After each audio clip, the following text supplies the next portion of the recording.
Chapter 17. L is for Love. Me and Vuri are heading over to the Loud House, and we saw Lincoln getting today's mail. Hey guys, says Lincoln. Hey Lincoln, getting today's mail? I ask. Yep, says Lincoln. Lincoln gets the mail and skims through it until he discovers something in it. Emergency sibling meeting! I call an emergency sibling meeting! Yells Lincoln, running inside. Whoa, wait for us, I say, uninvited. Me and Vuri run inside with him. The sisters arrive in Lori and Lenny's room, slightly annoyed. Come on, I was working on a joke, says Luann. Lori lifts up her shoe and bangs it. Me and Vuri sit on the floor. I hereby call this meeting to order. Lisa, can you read the minutes from the last meeting? Asks Lori.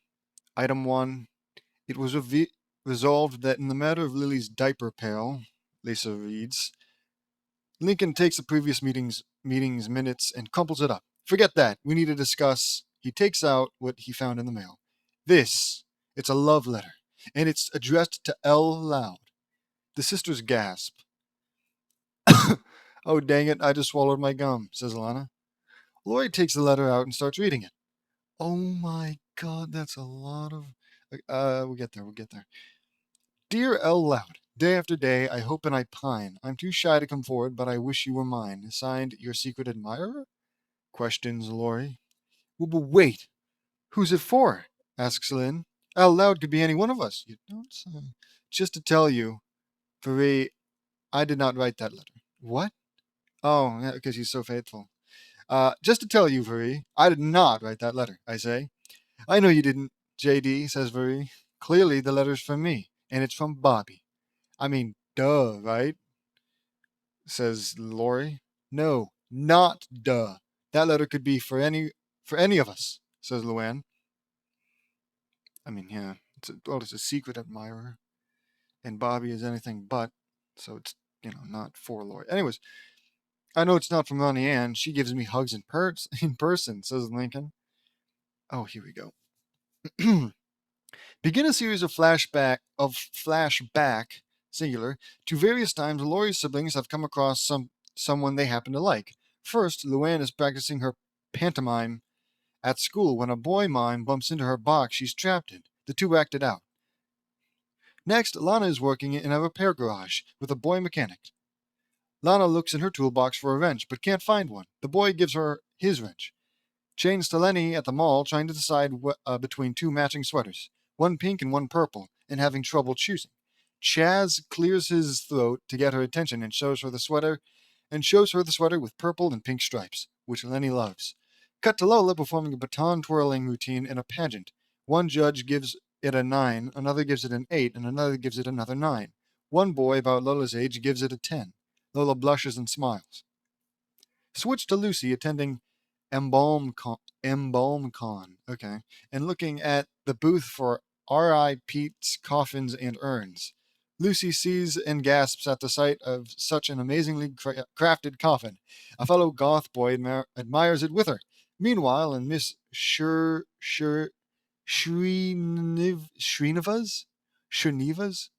I'll say. In Miss Shriniva's class, Lisa is mixing chemicals which explode. A fellow genius her aides squeegees her lenses clean to her gratitude. Next, at the baseball field, Lynn's team and another team are giving their regards for a good game. She stops to see one boy on the opposing team spit in his hand. She spits in her hand, and the two of them shake. Now, Luna is rocking out her teddy in the cafeteria in school and turns to another guitarist along with a friend of his. Luna's friends throw up the goats as she rocks on. Throw up the goats as she rocks on. Maybe it's a term I'm unfamiliar with. Finally, Lily is taking a nap in her crib when her teddy bear falls on her. She gives it a hug and flashbacks. Lily, Lola, Lana, Lynn, Luann, Luna, and Lenny all dreamily sigh. And so does Lucy? Or maybe she just says sigh. Okay, sigh, says Lucy. You guys are so lucky to have someone special, says Lainey, twirling her hair and smiling. You should know, Lainey, says Lola, nudging her. Huh? Joey? Weird.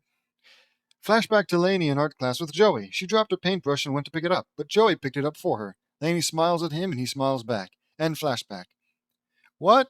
No, we're just friends, says Laney, blushing. We saw you confess that you like him. But we saw you confess that you like him, says Alana. I said like, not love. Those are two relationship sensed words. Two relationship sensed words? Whatever, says Laney. Needless to say, we all want the letter to be for us. How do we figure out who it's really for? Asks Laurie. We could walk all over town to see who wrote it and wrote it that way, I say. Usually you've got like a very good solution, but that just sounds like it'd take time. But that would take too long, and that would be like trying to find a needle in a haystack. So there's got to be another way, says Marie. By the way, Laurie, how are you in controlling your powers? I ask. I have them fully mastered. Oh, thank you. That only took a chapter. I have them fully mastered, thanks to Laney's advice, says Laurie. You're welcome, Laurie. How do we figure it out? Asks Laney. Simple. Since the writer is clearly shy, we each need to send a signal to the person we think who wrote it, letting them know we're interested. Then they'll probably send a second letter giving us more information, says Lucy. That's perfect, Lucy, I say. How do you know all this? asks Laurie, confused. Lucy holds up a book called Immortal Secrets. Vampires send a lot of secret admirer letters. They may be passionate, but they're also painfully insecure. Okay. Oh yeah, vampires are very shy too, says Marie. Isn't that what insecure? I guess not. They may be dead, but they still have feelings, I say. Sending a signal it is, says Laurie. Could Joey really feel the same way I do? Only way to be sure, thinks Laney. At the cemetery at night, the boy Lucy met is sitting on the stone wall. Or sigh, says Silas? I'll do Silas. Sigh, says Silas. Lucy suddenly appears right next to him, and he slips and falls upon her appearance. Ah, the futility of life. Am I right, Silas? Asks Lucy. Silas groans in pain. Cut to the mall where Chaz is putting mannequins in the display window. Lenny is acting like a mannequin till Chaz comes to put her on display. Okay. Hi, says Lenny. Chaz flails and crashes into the mannequins. Lenny winks at him. Switch to Miss Shriniva's classroom where all the kids are taking their naps. A shadow looms over the boy Lisa likes, and it happens to be Lisa. Shocker. Based upon the fluttering of your gorgeous eyelids, you must have had quite a REM cycle, says Lisa. The boy falls out of his cot in a fright, and Lisa winks at him. At Lynn's next game, she throws the ball at the boy she likes, who is batting right into his arm and winks at him. Okay. At the arcade, the girl Lincoln likes is playing Dance Battle. Meanwhile, in Lily's room, Lily crawls up to her teddy bear, winks at and hugs it. The next day at school, Laney went over to her art class where she meets up with Joey. Joey was determined to go to the next level with the boy. Okay, Laney, remember what Laurie said. You've got to be subtle, she thinks. So, Joey, read any good books lately? Laney asks Joey. No, not lately, says Joey. Well, I've read a great romance novel called Love Letters, where the two lovers express their feelings with letters, says Laney. Well, that sounds like a great read, responds Joey. Yeah, I'm really fond of the ending, says Laney, getting close to Joey, where the couple finally found each other and kissed. Uh, says Joey, uncomfortable. Laney winks in her left eye. You can't tell, but I'm winking, Laney whispers. Joey, what? No, it's because Laney's left eye is covered with hair, I think. Covered by her hair. Yeah, yeah. Joey looks at the viewers very confused and then walks away. Was I too subtle? Laney asks. The next meeting. Meeting called to order, says Laurie. I'll begin with the minutes from the last meeting. Item 1. No one would let me read the minutes from the previous meeting, so Lola snatches the minutes. And we still won't. She crumples them up and tosses them aside. Now, did everyone send their signals? Asks Lola.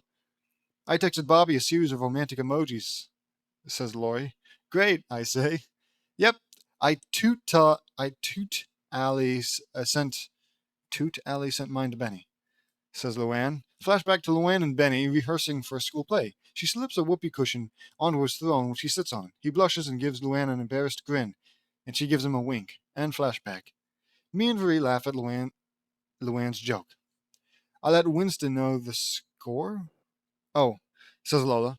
Flashback to the playground, where Winston goes down the slide, but botches the dismount. Lola gives him a 10 nonetheless and winks at him. And flashback. And I let Skippy know I'm game by souping up his ride, says Lana, wiping her hands. Flashback to Skippy riding his bike, which now has turbo engines on it, down a hill while screaming for his life. Lana winks as he goes by. And flashback.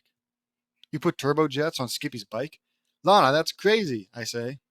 I don't think that was much of a signal. More like a restraining order waiting to happen, says Lainey. I'm not happy. I am not happy. I agree, says Marie. Lainey, any luck with Joey? Asks Lori. I don't know. Was I too clingy when I mentioned romance novels? Him? Romance novels? Him? Asks Lainey. I don't know, says Marie. Thanks for the input, Marie. Good work, everyone. Now, we just have to wait for... Lori gets cut off. Enter Luann with the next letter. Dudes! The second letter. You called it loose change? Loose change? Oh, Lucy, I guess. Says Luann. Luna? Crap. Lucy shrugs off what Luna called her. Lori opens it up and finds a rose falling out of it in slow motion. Her siblings gasp. Dang it, I swallowed my gum again. Coughs Lana. Okay. Lori reads the letter. Roses are red. They brighten our town, like your sweet smile and your hair, which is beat, upset, brown. Like sound effects, I assume. Brown? The brunettes are surprised while the others are disappointed. The romance novels worked, exclaims Lainey. Lenny, Lucy, Lola, and Lana all say, aw, dang it. Ah, poo-poo, says Lily, just as upset. I have some different emojis for Bobby now, says Lori, angrily texting. No sweat, there's still plenty of other fish in the sea, metaphorically speaking, of course. What? Is he saying that to everyone or just Lori, who still is in a relationship, I assume? Whatever. I say, I know what you mean, honey, says Marie. Who, that might be offensive to Marie.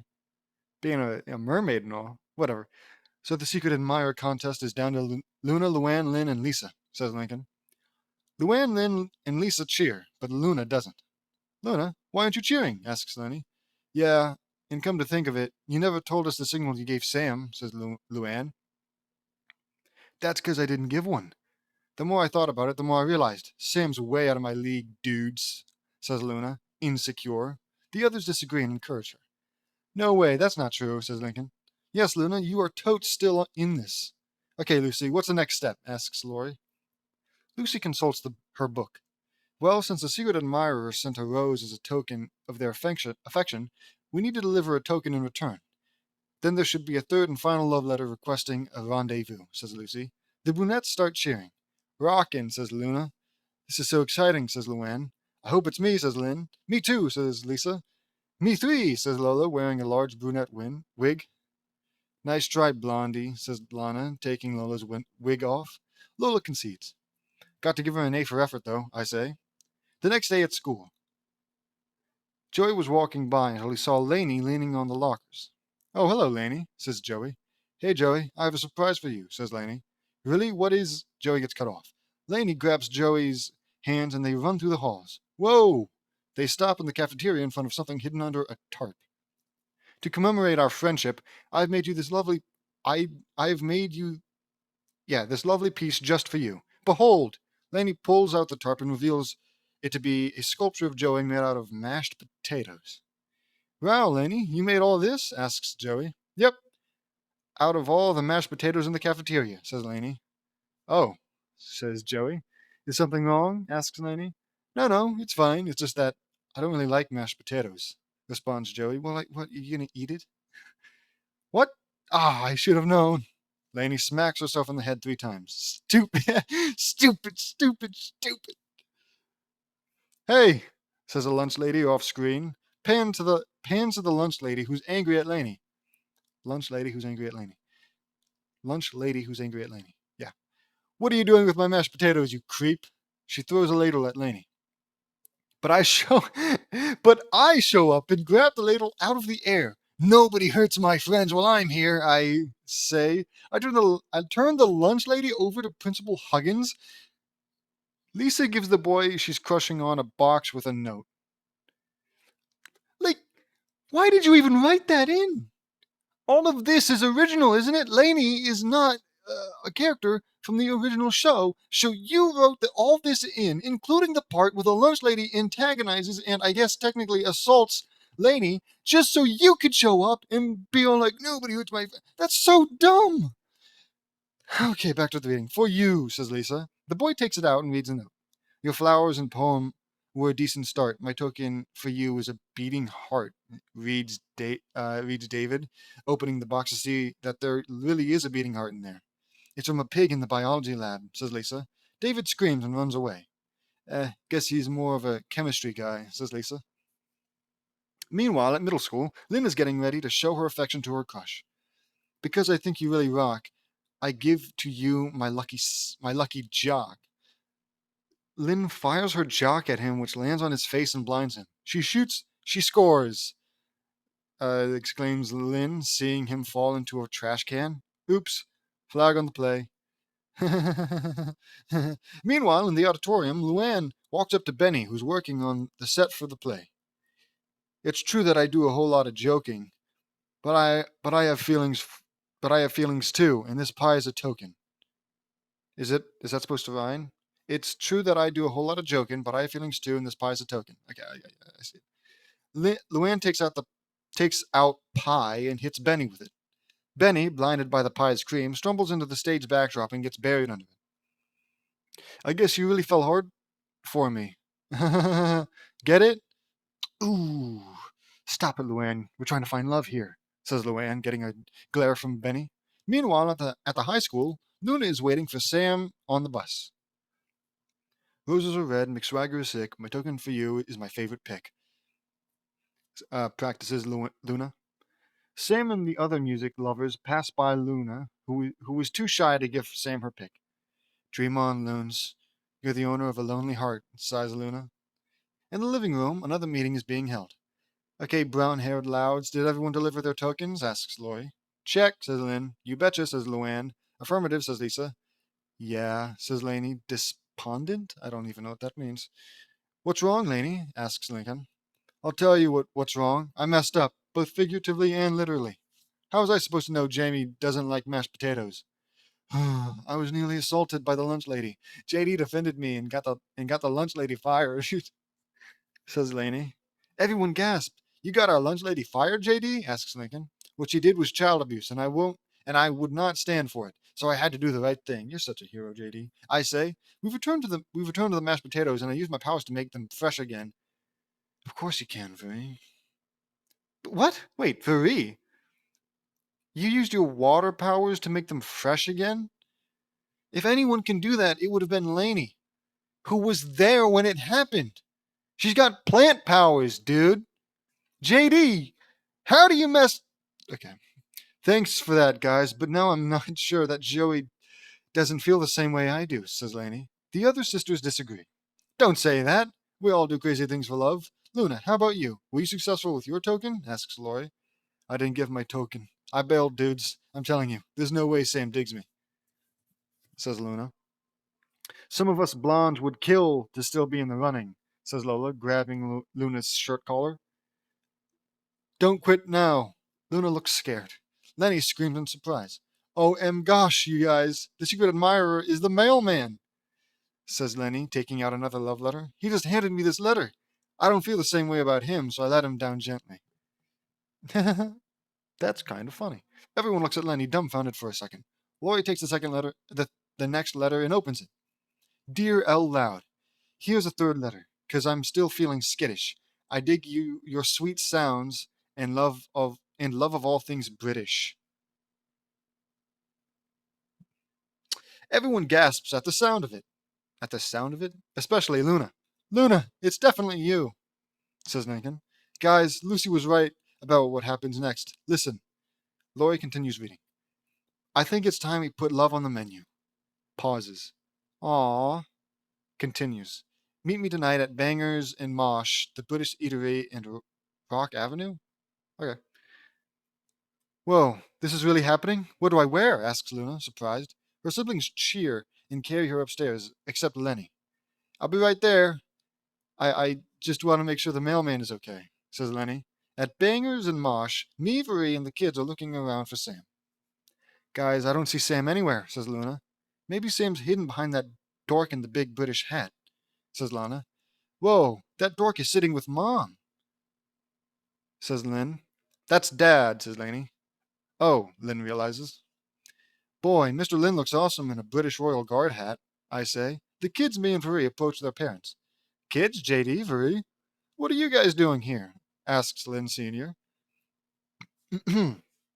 Lincoln got a secret admirer letter from Sam telling her to meet here, says Lincoln. We're here for moral support, says Lana. And dessert, says Lilla.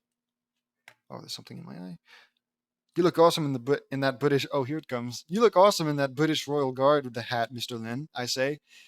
Thank you, JD, says Lynn Sr. Oh, honey, I'm so sorry. There's been a mix-up. That letter was meant for your father, says Rita to Luna. Wait, Sam likes Dad? Uh-oh, asks Lenny. No, sweetie, I sent the letter, says Rita. Secret admirer letters are kind of our thing. It's how we met, says Lynn Sr. Back in the day, I had a wicked crush on your father, says Rita. Flashback to the day Rita and Lynn Sr. first met. Every morning at my crossing guard job, I'd listen for his melodious voice. Oh, British accent. And when he talked to me in that cute accent, he picked up from his semester in England, I'd swoon. Oh, okay, and when he talked to me in that cute accent he picked up from his semester in England, I'd swooned, narrates Rita. Hello, love. Pip, pip, mind the gap, says a young Lynn Sr. Young Rita sighs with admiration. Just then, some cars come by wanting to cross, and Rita quickly picks up her stop sign and she dropped from admiring her future husband. But I was too afraid to speak to him because I thought he was out of my league, so I started slipping notes in his pocket as he passed by. Young Rita puts a note in his pocket as he plays the cowbell. Crossing, says Lynn Sr., playing and unaware of the note. Scats. What am I reading? I don't care. Young Rita swoons. Cut to Bangers and Mosh. By my third note, I got up the nerve to ask him to meet me here, says Rita. Young Lynn Sr. arrives with the note, and Rita holds up her stop sign and flips it over with a signal saying go. Lynn Sr. sits down with his new love, and flashback with the two of them in the same position from the past. And my boldness paid off, because here we are, celebrating the 20th anniversary of that first date, says Rita. Best day of my life, love, says Lynn Sr. Rita swoons and giggles hearing that accent. Her husband kisses her on the cheek. How sweet. I always wondered how you two met. That is a great love story, I say. Thank you, JD, says Lynn Sr. Luna, I'm sorry that letter wasn't for you. I hope you're not too disappointed, says Rita. Well, I was at first, but now that I've heard your story, I'm totally inspired. If you took a risk with Dad, why can't I take a risk with Sam? Asks Luna, turning to her siblings. Why are we sitting around waiting for them to come to us? We should go to them. Her siblings cheer in agreement. Me and Marie smile. This is cause for celebration. Meat pies for everyone, announces Lynn Sr. The other restaurant attendants cheer, thinking he's buying for all. I meant just for my family, says Lynn Sr. The attendants groan in disappointment. Oh, come on, there's 14 of us. Hey, no sweat, everyone, I say, holding up a credit card. Dinner's on me. The attendants cheer. Thank you, JD. Cut to a montage of the kids sneaking love notes to their crushes. Lynn sneaks one into Francisco's helmet. Skippy gets one in his toolbox. Lana smiles with her finger near her mouth because it was from her. Okay. Benny finds one on the stage floor and tries to pick it up, but it gets pulled. He gleefully chases after it. It's revealed to be from Luann, who's using a fishing rod to tease him. Lisa lures herself down on grappling wire. Lowers. That's supposed to say lowers, right? Yeah. Lisa lowers herself down on grappling wires and sneaks one under David's microscope, which he discovers to his joy. Jazz finds one in a pair of jeans for sale, and Lenny smiles, disguised as a mannequin again. Lucy slips one in a coffin that Silas is resting in. Silas rises out of the coffin and smiles. Winston finds one in the sandbox and admires it. Lola looks dreamily at his response. Lily gives to her teddy bear a drawing of the two of them and hugs it again. At the high school, Luna takes a deep breath and slips her note into Sam's locker and bolts. The musicians pass it by, and, surprisingly, Sam happens to be a girl stopping at the same locker while her friends walk off. Surprisingly? Okay. See you later, Sam, says a female musician. Okay, see ya, responds Sam. Sam opens her locker, and the note falls out. She picks it up, reads it, and smiles contentedly at it. Luna, hiding in the corner and having seen it all, smiles too, knowing that she may have a chance with Sam after all. At Laney's art class, Laney slipped a note into Joey's hoodie pocket.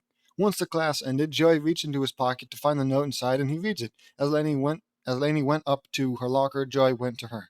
Laney, did you write this? Asks Joey. Yeah, what do you think? Asks Laney. Joey looks at the note and smiled. I think it's lovely, just like you are, says Joey, leaving. Laney smiles. Epilogue. The notes we sent worked. The Louds have started hanging out with their crushes more.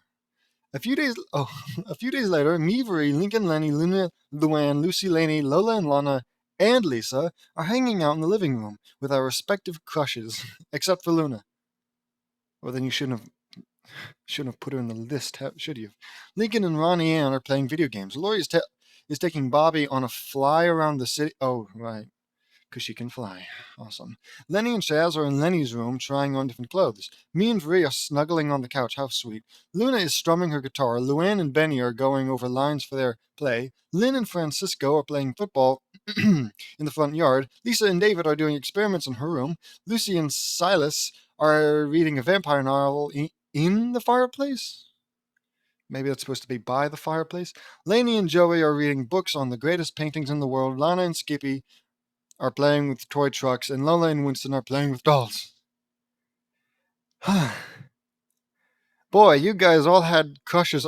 You guys all had crushes all across the board, I say to Luna. Yeah, we sure did, dude, responds Luna. Hey, Luna, where's Sam? Asks Vri.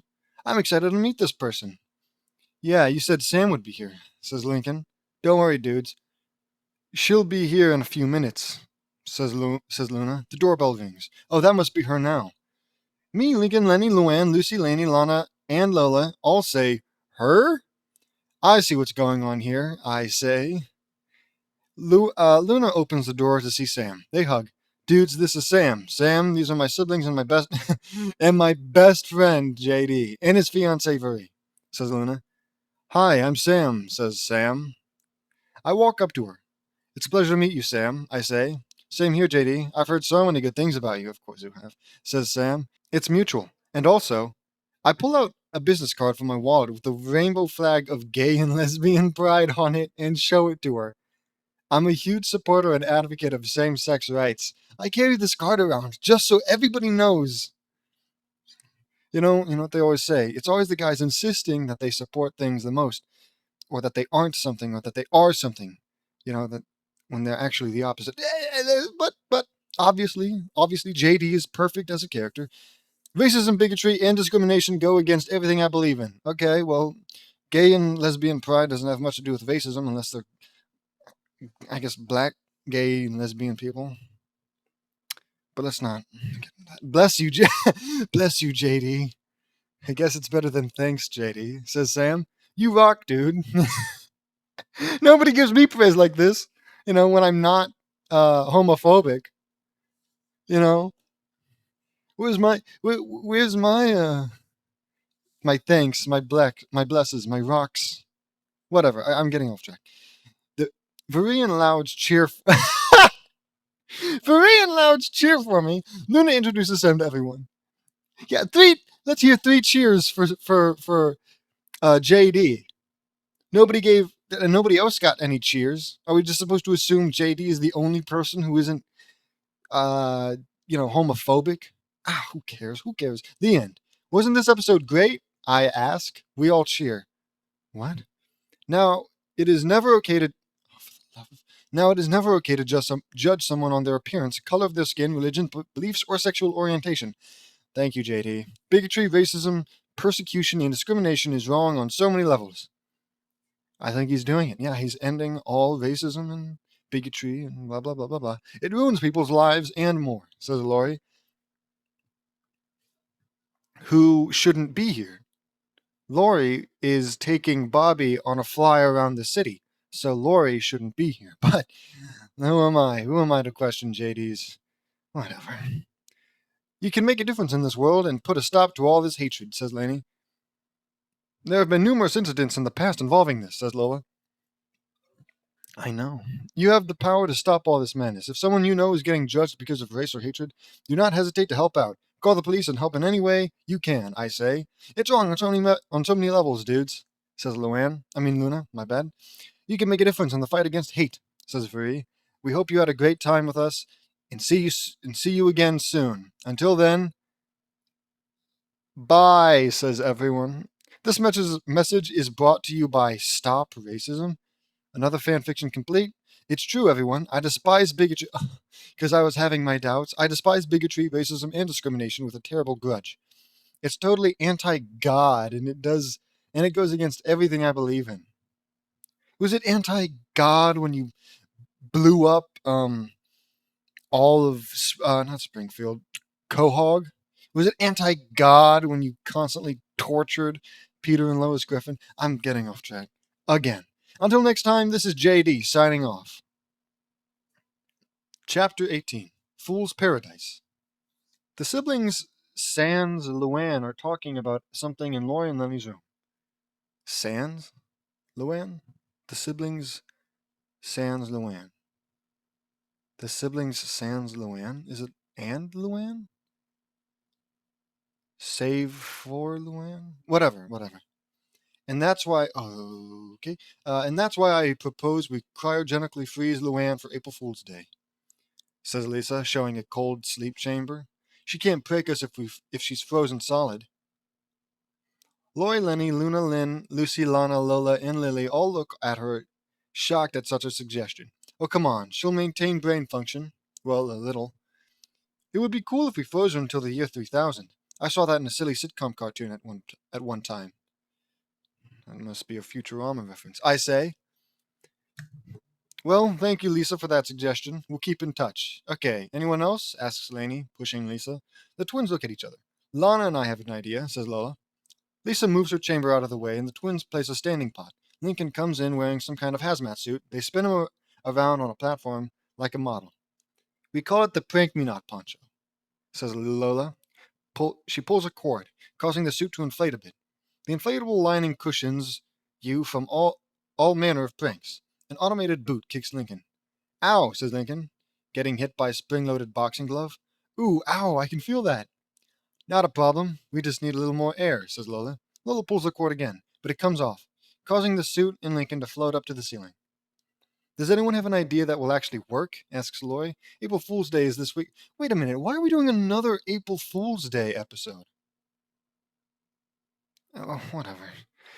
Is this weekend, and I'm not losing another eyebrow, says Lori, rubbing her brow.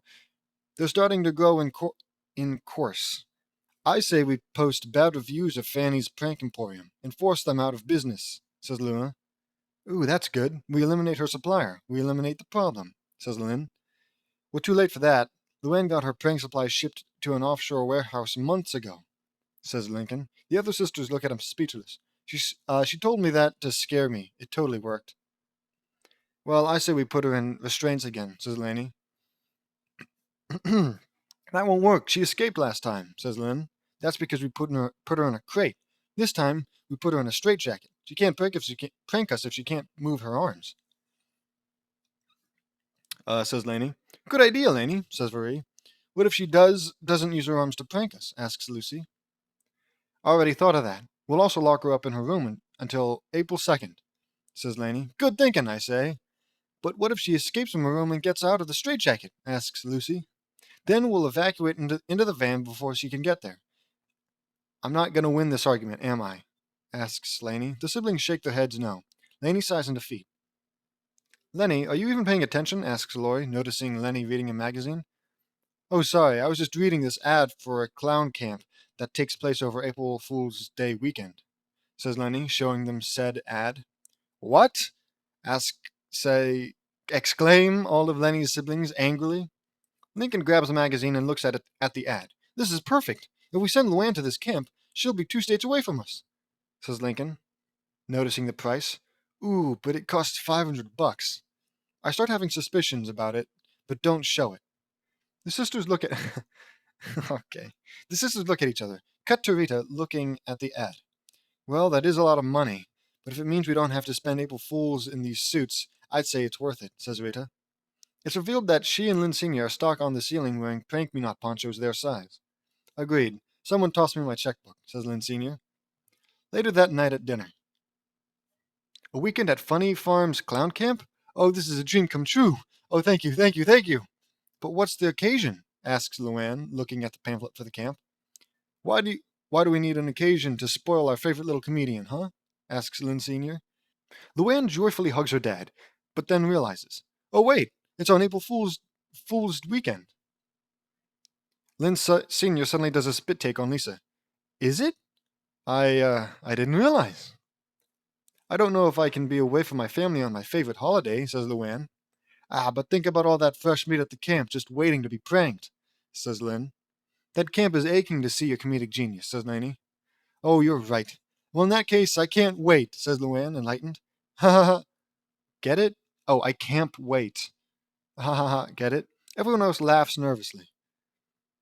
That is hilarious. Where do you come up with this stuff? Oh, I swear, I'm gonna pee, says Lincoln, feigning amusement. Lincoln, don't oversell it, says Lucy.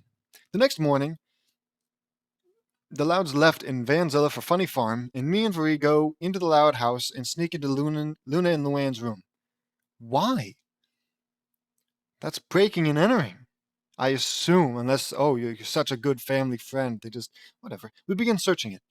What are we looking for? Asks Marie. Something is seriously wrong and suspicious. Luann has something big planned for April Fool's Day, and we have to know what it is. I respond. In Luna and Luann's closet, I see blueprints rolled up. Huh? Blueprints? I ask. I put the blueprints on Luann's bed and unroll them. What are these? Asks Marie. Plans for a very cheap hotel? I say. I analyze them and discover that the hotel is really a pranking death trap. The hotel is a death zone rigged with all sorts of deadly pranks, I say. Marie searches through Luann's notebook and finds a horrific plan in it. She gasps. JD, you'd better take a look at this, says Marie. I look at the plans and was shocked. Oh no, we gotta get to our friends as fast as we can. Marie, get Laney's anti-pranking supplies, I say. Right, responds Marie. She hands me Laney's backpack. Let's go, I say. Me and Marie spread our... What? Why does Marie have wings? She's a She's a mermaid. Spread our wings. Yeah, no, I don't think mermaids have wings, but what do I know? And fly to the camp. Vanzilla arrives at Funny Farm and the family drops Luann off. Well, guys, this is it.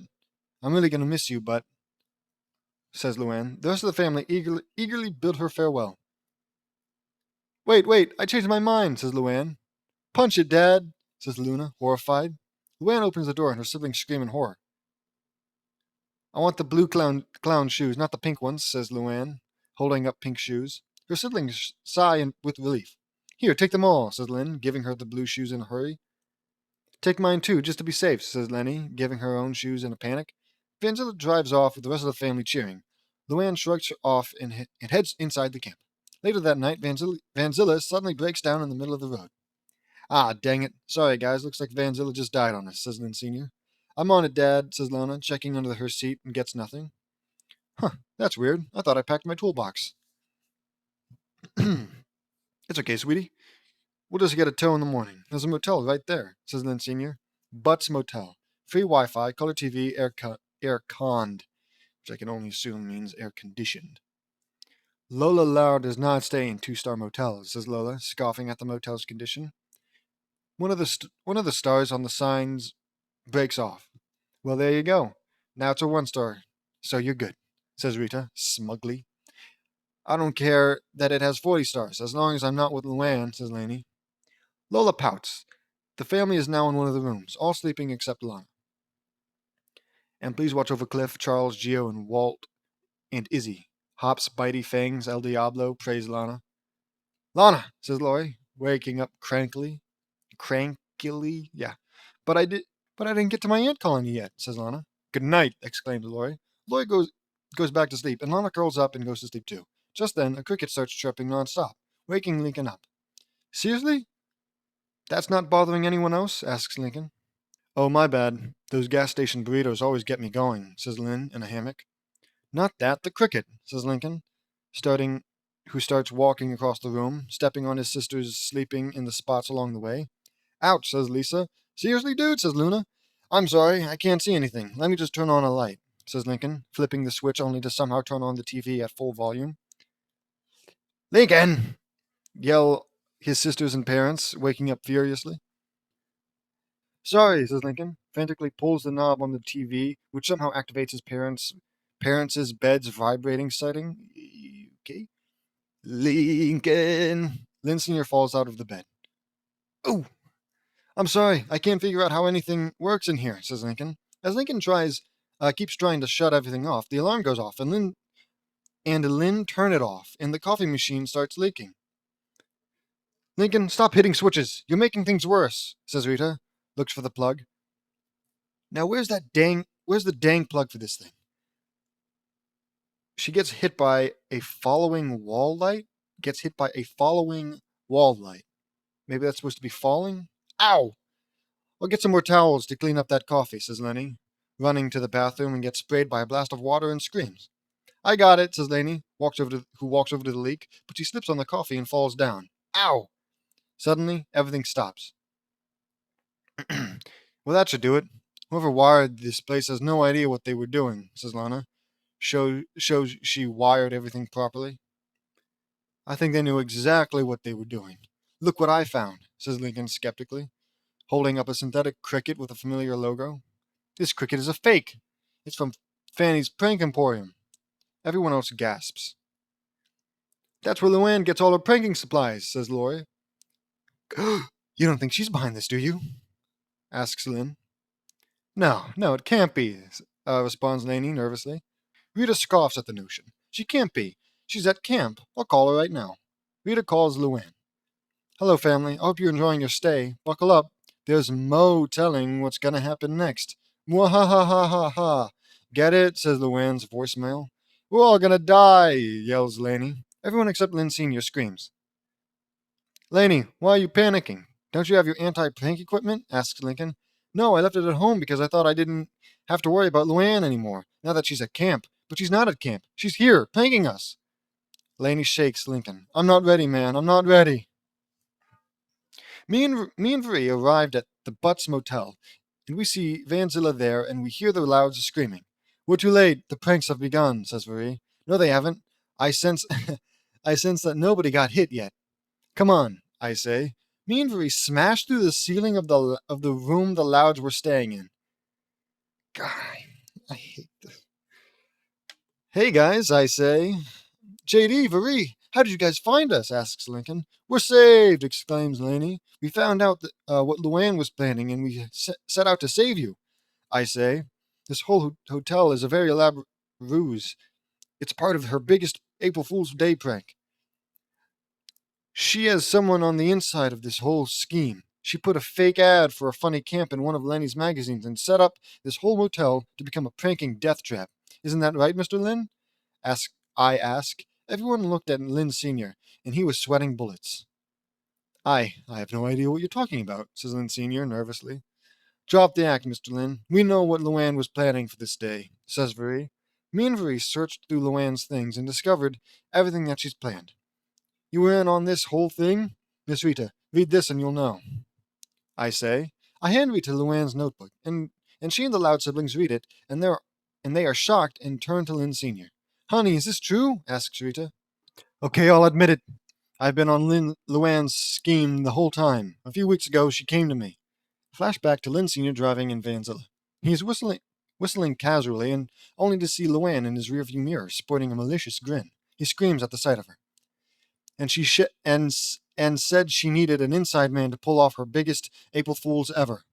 It was a very sophisticated operation. First, we planted a fake ad in one of Lenny's magazines. Then we set up a fake clown camp. Now that wasn't as easy. Do you have any idea how much it costs to buy land?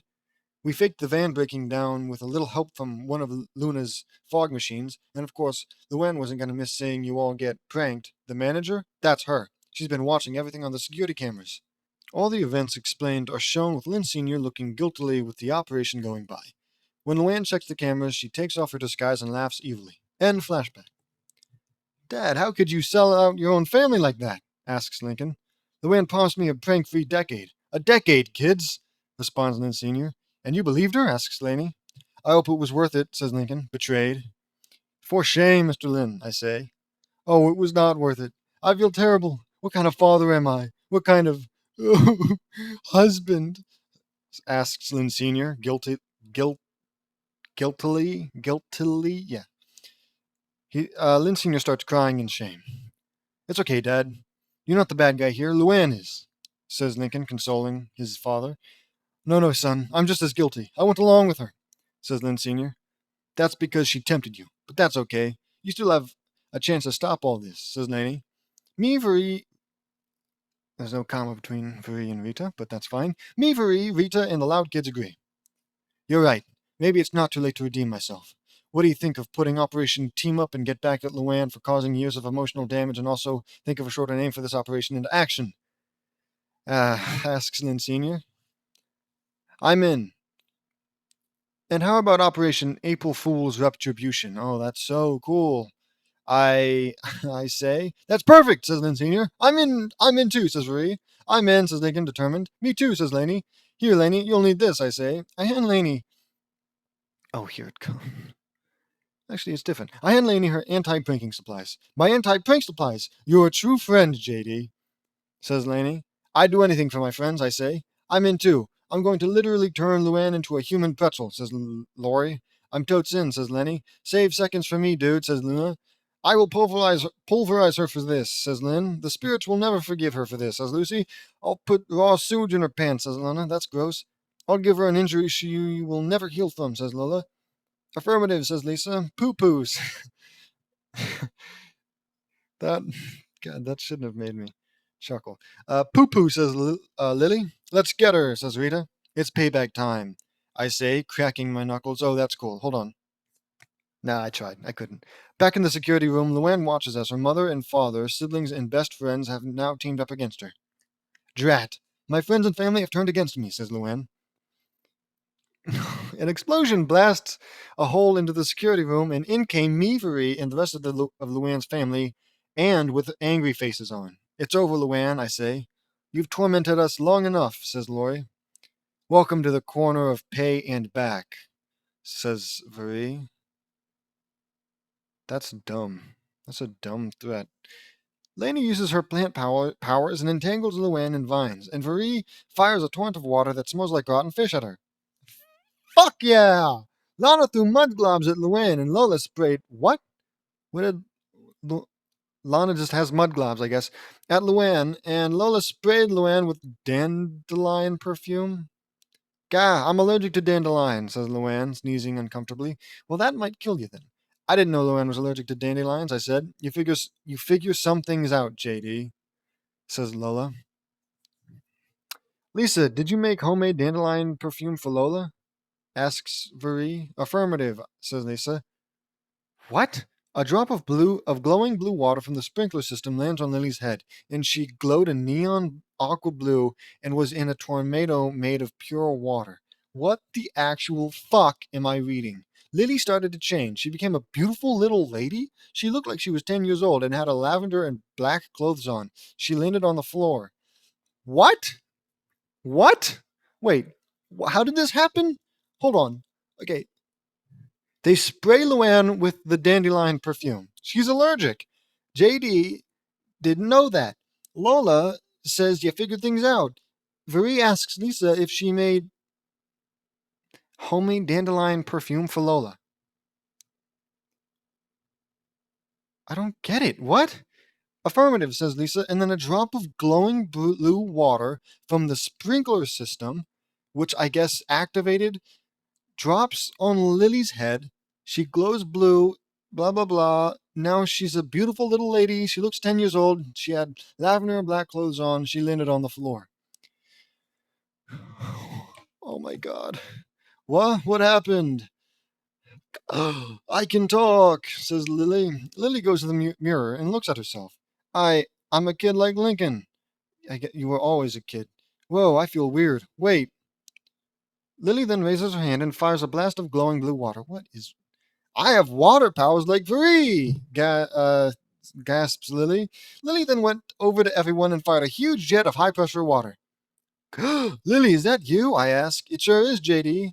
I didn't. Why Lily? Why the one that goes poo poo?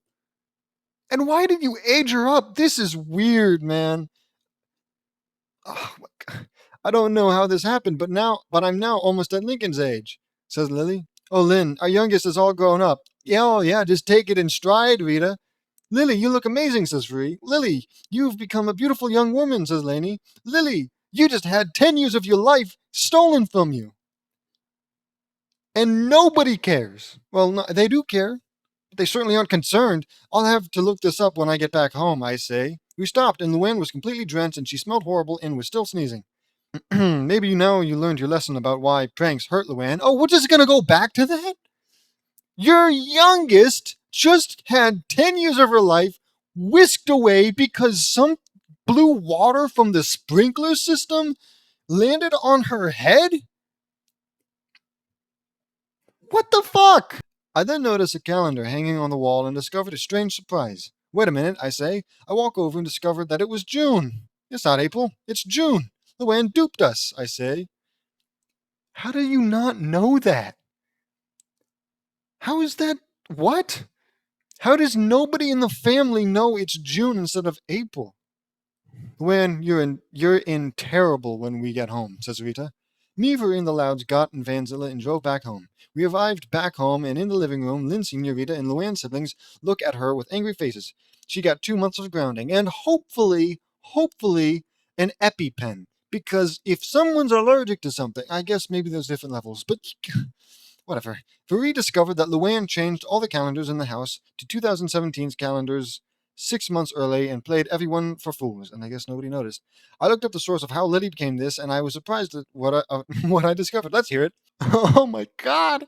Lily was blessed by the glowing water of Caventina, the Celtic goddess of water in Irish mythology. What did I say? What did I say? That test that revealed their genetics. I was like, oh, 5% this, 6% Irish, 40 something percent Indian. I said it was specifically to set up stuff like this. Okay, I'm going on. Whew. Okay, I gotta focus. Once every 50 years, she bestows her powers of water onto a worthy soul descended from Ireland. It chooses babies mostly, and they become 10 years older, 10 years old because of it. Wow, that's amazing, says Lynn Sr.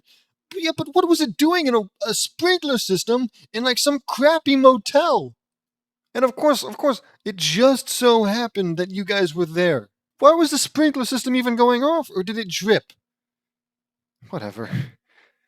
Well, yeah, Lily, this must truly be a huge change for you, says Lincoln. Yeah, it is, but I have a lot to learn now that I'm a 10-year-old, says Lily. We'll help you get through it, Lily, I say. Yeah, says Laney. Biologically, you're still 15 months old. Biologically, that wouldn't make sense. I have a theory that when you hit 10 years of age for real, you'll start aging normally again. Oh, thank God. Oh, thank God. I guess we just cursed this child with 10 years of stasis until she can start aging again. But we'll do everything we can to help you. And also, biologically, you're still 15 months old. Can a 10-year-old survive with the organs? And technically, biologically, wouldn't that also mean bone structure? Whatever. I agree, I say. Thank you guys, says Lily. The end. Another fanfiction done. I wanted to do more action-packed fanfiction for you guys. Until next time, this is JD signing off. That's stupid. I hate this. Don't forget to like and subscribe.